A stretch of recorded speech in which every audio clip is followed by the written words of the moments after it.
Hi friends, ಹೇಗಿದ್ದೀರಾ? ಚೆಂದಾಗಿದ್ದೀರಾ ಅನ್ಕೊತೀನಿ. ನೋಡಿ, ಇವತ್ತು ಮನೆಯಲ್ಲಿ ಏನು ಮಾಡಬೇಕು, ನಾವು ಮನೆಯಲ್ಲಿ ಏನು ಕೆಲಸ ಮಾಡಿದ್ರೆ ನಮ್ಮ ಮನೆ ಶುದ್ಧಿ ಯಾವ ಥರ ಮಾಡಬೇಕು, ಮನೆಯಲ್ಲಿ ಏನೇನು ಅಡೆತಡೆ ಆಗಿರ್ತದೆ, ನೆಗೆಟಿವ್ ಎನರ್ಜಿನ ಯಾವ ಥರ ನಾವು ಹೊರಗಡೆ ಆಗಬೇಕು ಅನ್ನೋದನ್ನು ತಿಳಿಸ್ಕೊಡ್ತೀನಿ. ನೋಡಿ, ಇದು ಗಂಗಾ ಜಲ ಅಂತೇಳ್ಬಿಟ್ಟು, ಈ ಗಂಗಾ ಜಲ ಏನು ಗಜಲಂಗಡಿನಲ್ಲಿ ಸಿಗ್ತಾಯಿದೆ. ಗಂಗಾ ಜಲ ತಗೊಳ್ಳಿ, ಒಂದು 20-30 ರೂಪಾಯಿ ಕೊಟ್ಟರೆ ಕೊಡ್ತಾರೆ, 40 ರೂಪಾಯಿ ಸಿಂಪಲ್ಲಾಗಿ. ನಿಮಗೆಲ್ಲ ಒಂದು 2 ತಿಂಗಳು ಬರ್ತದೆ ಇದು ಗಂಗಾ ಜಲ. ಆಮೇಲೆ ನಾವು ಮನೆಯಲ್ಲಿ ಶುದ್ಧಿ ಮಾಡಬೇಕಂದ್ರೆ ಮನೆ ಒರೆಸ್ಬೇಕಾದ್ರೆ ಒಂದು ಬಕೆಟಲ್ಲಿ ನೀರು ಹಾಕಿರ್ತೀರಿ. ಆ ನೀರಿನಲ್ಲಿ ನಾವು ಇದನ್ನು ನೋಡಿ, ಇಲ್ಲಿ ಓಪನ್ ಮಾಡಬೇಕು. ಇಲ್ಲಿ ಓಪನ್ ಮಾಡಿಬಿಟ್ಟು 2 ಹೋಲ್ ಹಾಕಿದ್ರೆ ಇಲ್ಲಿ ಓಪನ್ ಆಗ್ತದೆ. ಆ ಓಪನ್ ಹಾಕಿರೋ ಜಾಗದಲ್ಲಿ ನಾವು ವಾಟ್ರನ್ನ ಈ ಥರ ಇದು ಮಾಡ್ಕೊಬೋದು. ಮಾಡಿಕೊಂಡು ನೀವು ಅದರಲ್ಲಿ ಸ್ವಲ್ಪ ನೀರಲ್ಲಿ ಹಾಕ್ಕೊಂಡು ಮನೆಯೆಲ್ಲ ಒಂದು ಮೂಲೆಗೂ ನೀಟಾಗಿ ಒರೆಸ್ಕೊಂಬರ್ಬೇಕು. ನೀಟಾಗಿ ಒರೆಸ್ಕೊಂಡ್ಬಂದರೆ ಮನೆಯೆಲ್ಲ ಕ್ಲೀನಾಗಿ ಶುದ್ಧಿಯಾಗಿರ್ತದೆ. ಯಾವ ಕೆಟ್ಟ ದೃಷ್ಟಿನೂ ಇರೋದಿಲ್ಲ. ನೀವು ಶುಕ್ರವಾರ ಇಲ್ಲ ನಾವು ಮಂಗಳವಾರ ಮಾಡ್ತೀನಿ ಅಂದರೆ ಶುಕ್ರವಾರನೂ ಮಾಡ್ಕೊಬೋದು. ನೀವು ದಿನ ತೆಪ್ಪಿಸಿ ದಿನ ಮಾಡೋಂಗಿದ್ರೂ ಪರವಾಗಿಲ್ಲ, ಮಾಡ್ಕೊಬೋದು. ಮೂಲೆಗಳಲ್ಲಿ ನೋಡಿ, ಈ ಥರ ಮೂಲೆ ಕಾಣಿಸ್ತದಲ್ಲ, ಜೋಡಿ ಮೂಲೆ, ಈ ಥರ ಮೂಲೆಗಳಲ್ಲೆಲ್ಲ ಆಗಬೇಕು. ಆ ಮೂಲೆಗಳಲ್ಲಿ ಇದರಲ್ಲಿ ನಾವು ಇದಾಗ್ತಿರಲ್ಲ, ಶೆಂಟ್ ಹಾಕ್ತಿರಲ್ಲ, ಆ ಥರ ಹಾಕಬೇಕು. ಆ ಥರ ಹಾಕ್ಬಿಟ್ಟು ಮೂಲೆಗಳಲ್ಲೂ ನಾವು ಸ್ವಲ್ಪ ಹಾಕ್ಕೊಂಡು, ಅಂದರೆ ದೇವ್ರ ಮನೆ, ಅಡುಗೆ ಮನೆ ಬಿಟ್ಟು ಎಲ್ಲ ಕಡೆಯೂ ನೀವು ಇದನ್ನು ಹಾಕಬೇಕು. ಹಾಲಲ್ಲಿ, ರೂಮಲ್ಲಿ, ನಾವು ಎಲ್ಲೆಲ್ಲಿ ಓಡಾಡ್ತೀರಿ ಹಾಲಲ್ಲಿ ಪೂರ್ತಿ ಅದರಲ್ಲೆಲ್ಲ ಹಾಕಿ ಇದು ಮಾಡಬೇಕು. ನೋಡಿ, ಗಂಗಾ ಜಲ. ಇನ್ನೂ ನಮ್ಮ ಚಾನಲ್ಲು ಯಾರೆಲ್ಲ ಸಬ್ಸ್ಕ್ರೈಬ್ ಮಾಡಿಲ್ಲ, ಸಬ್ಸ್ಕ್ರೈಬ್ ಮಾಡಿ, ಶೇರ್ ಮಾಡಿ, ನಿಮ್ಮ ಫ್ರೆಂಡ್ಗೆಲ್ಲ ಲೈಕ್ ಮಾಡಿ.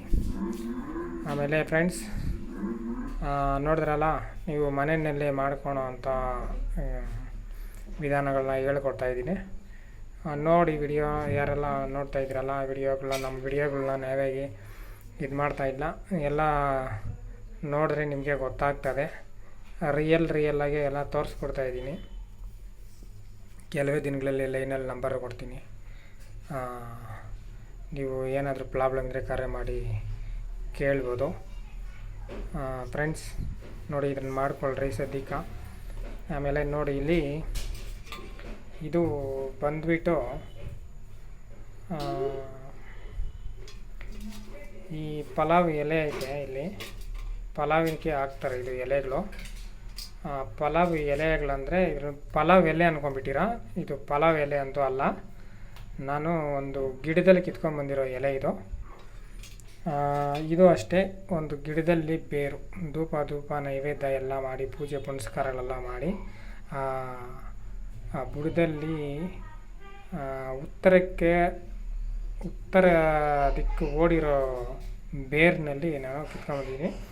ಈ ಥರ ಬೇರು ನಿಮಗೇನಾದರೂ ಬೇಕು ಅಂದರೆ ಇದನ್ನು ನೀವು ನಮಗೆ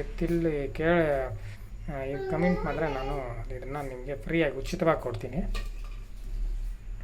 ಇದು ಯಾವ ಗಿಡದ್ದು ಬೇರು ಅಂತ ನಿಮಗೆ ಸ್ವಲ್ಪ ಡೌಟ್ ಆಗಿರ್ಬೋದು. ಇದು ಮಾಮೂಲಿ ನಾವು ಊಡಿಗೆ ಮರ ಅಂತಾರೆ, ಊಡಿಗೆ ಮರದ ಬೇರಿದು. ಈ ಊಡಿಗೆ ಮರದ ಬೇರು ಇದರಿಗೆ ಪೂಜೆ ಮಾಡಿ ಒಳ್ಳೆ ಟೈಮ್ ನೋಡಿ ಕಿತ್ಕೊಂಡ್ಬಂದಿರೋ ಬೇರಿದು.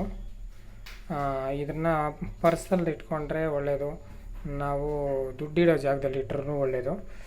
ಆ ಥರ ಬೇರಿದು. ಇದಂತೂ ಜೋಡಿ ಮರ ಅಂತೇಳ್ಬಿಟ್ಟು ಬರ್ತದೆ. ಈ ಜೋಡಿ ಮರದಲ್ಲಿ ಇದು ಸೊಪ್ಪು ಎಲೆಗಳು ಕಿತ್ಕೊಂಡ್ಬಂದಿರೋದು ನಾನು. ಇದು ಅಷ್ಟೇ, ನಾವು ದುಡ್ಡಿರೋ ಜಾಗದಲ್ಲಿ ಇಟ್ಟರೆ ಒಳ್ಳೆ ರಿಸಲ್ಟ್ ಅಂತೂ ಬರ್ತದೆ. ದುಡ್ಡು ಕಾಸು ಪರ್ಸಲ್ಲಿ ಯಾವತ್ತೂ ಖಾಲಿ ಆಗೋಲ್ಲ. ದಯವಿಟ್ಟು ನೋಡಿ, ಇದು ಈ ಮರ ನಿಮಗೆ ಎಲ್ಲಿ ಸಿಗ್ತಾಯಿದೆ ಅಂದರೆ ನಾನು ಒಂದು ವಿಡಿಯೋ ಮಾಡಿ ತೋರಿಸ್ತೀನಿ ನೆಕ್ಸ್ಟ್ ಮಾಡ್ತೀನಿ ಆ ವಿಡಿಯೋ. ಆ ಮರದಲ್ಲಿ ನಿಮಗೆ ಇದು ಗಿಡ, ಅದು ಅಂದರೆ ಹಣ್ಣುಗಳು ಎಲ್ಲ ಬೀಳ್ತೈತೆ, ಅದರಲ್ಲಿ ನೀವು ಕಿತ್ಕೊಂಡು ಬರ್ಬೋದು ಫ್ರೆಂಡ್ಸ್. ನಾನು ತೋರಿಸ್ತೀನಿ ಲೈವಲ್ಲಿ ನೋಡಿ. ಇದು ಮಾತ್ರ ಹುಡುಗಿ ಮರದ ಬೇರು. ಈ ಹುಡುಗಿ ಮರದ ಬೇರು ನಮ್ಮ ಹತ್ರ ಇರೋವರೆಗೂ ದುಡ್ಡು ಕಾಸಿಗೆ ಯಾವುದು ಕೊರತೆ ಇರಲ್ಲ. ನೀವು ಮಾಡ್ಕೊಳ್ಳಿ. ಅವಾಗವಾಗ ನೋಡಿ ಗಂಗಾಜಲ ನಾನು ಹೇಳಿದ್ದೀನಲ್ಲ, ನಾವು ಈ ಗಂಗಾಜಲನ ನಾವು ಪೂಜೆ ಮಾಡೋವಾಗಲಿ, ಈ ಪೂಜೆ ಮಾಡೋವಾಗ ನೋಡಿ ಈ ಥರ ದೇವರುಗಳನ್ನ ನಾವು ಪೂಜೆ ಮನೆಯಲ್ಲಿ ಇಟ್ಟಿರ್ತೀವಲ್ಲ, ನಾವು ಪೂಜೆ ಮಾಡಿ ಸ್ಟಾರ್ಟಿಂಗ್ ಆದಮೇಲೆ ನೀಟಾಗಿ ಈ ಥರ ಗಂಗಾಜಲ ನಾವು ಹಾಕಬೇಕಾಗ್ತದೆ. ಹಾಕ್ಬಿಟ್ಟು ನೀವು ಎಲ್ಲ ಇದು ಮಾಡಿಕೊಂಡು ಒಳ್ಳೆಯದಾಗಲಿ ಅಂತ ಬಯಸ್ತಾ ಇದ್ದೀನಿ ಫ್ರೆಂಡ್ಸ್. ಎಲ್ಲರೂ ನೋಡಿ ಮಾಡ್ಕೊಳ್ಳಿ ನಿಮಗಾಗಿ. ನೆಕ್ಸ್ಟ್ ವಿಡಿಯೋದಲ್ಲಿ ನಾನು ಇದು ನಿಮಗೆ ತೋರಿಸ್ಕೊಡ್ತೀನಿ. ಅಂದರೆ ಇದು ಬೇವಿನ ಮರದಲ್ಲಿ ಬಂದಿರ್ತದೆ. ಇದು ಬೇವಿನ ಮರದಲ್ಲಿ ಬಂದಿರೋ ಎಲೆ ಇದು. ಆದರೆ ನಾನು ಬೇವಿನ ಮರದಲ್ಲಿ ಕಿತ್ಕೊಂಡ್ಬಂದಿದ್ದೀನಿ. ಅಂದರೆ ರಾಗಿ ಮರದಲ್ಲಿ ಬರಬೇಕು, ಆಮೇಲೆ ಆಲದ ಮರದಲ್ಲಿ ಬರಬೇಕು. ಅಂದರೆ ಇದು ಜೋಡಿ ಗಿಡ ಅಂತ. ಈ ಜೋಡಿ ಗಿಡ ಅಂದರೆ ಅದರಲ್ಲಿ ಬಂದಿರೋದು ಅದನ್ನು ನಿಮ್ಗೆ ತಿಳಿಸ್ಕೊಡ್ತೀನಿ ಬಿಡಿ ನಾನು. ನೋಡಿ ಇದನ್ನು ನೀವು ಮಾಡ್ಕೊಳ್ಳಿ.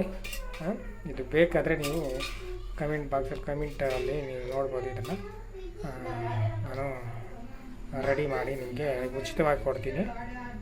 ಯಾರಾದರೂ ಕರೆ ಮಾಡಿದ್ರೆ ಅದು ಉಚಿತವಾಗಿ ಕೊಡ್ತೀನಿ, ತಗೊಂಡೋಗಿ ಅಂತೆ. Bye friends.